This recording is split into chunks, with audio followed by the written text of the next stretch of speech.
was 18 years old when I went down to Dublin with a fistful of money and a cartload of dreams. Take your time, said my father, stop rushing like hell, and remember, all is not what it seems to be. For there's fellows would cut you for the coat on your back, or the watch that you got from your mother. So take care, me young bucko, and mind yourself well. And will you give this wee note to my brother?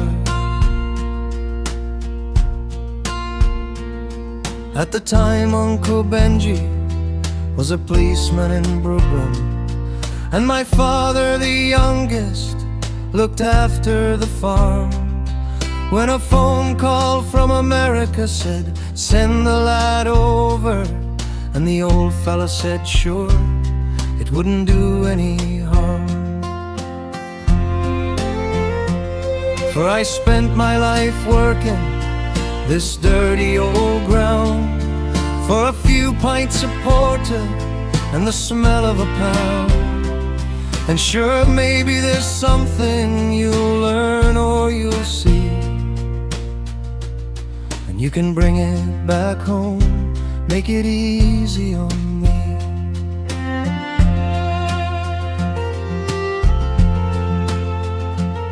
So I landed at Kennedy, and a big yellow taxi carried me and my bags through the streets and the rain.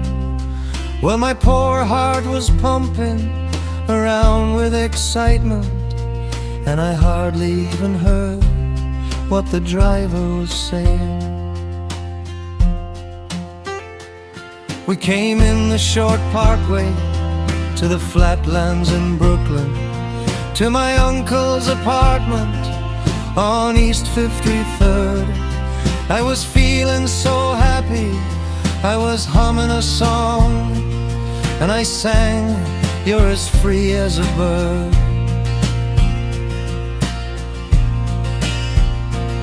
Well, to shorten the story, what I found out that day was that Benji got shot in an uptown foray.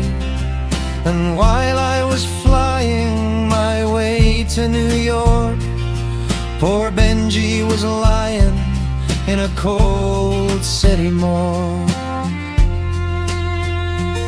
Well, I phoned up the old fella, told him the news. I could tell he could hardly stand up in his shoes, and he wept as he told me, go ahead with the plan, and not to forget, be a proud Irishman.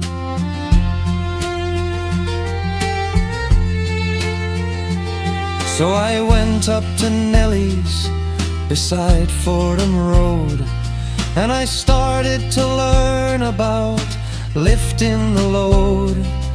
But the healthiest thing that I carried that year was the bittersweet thoughts of my hometown so dear. I went home that December, 'cause the old fella died.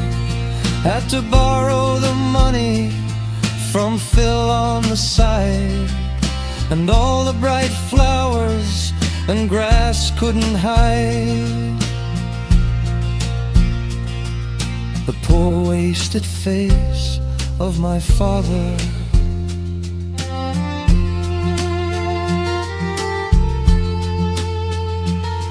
I sold up the old farmyard for what it was worth, and into my bag stuck a handful of earth.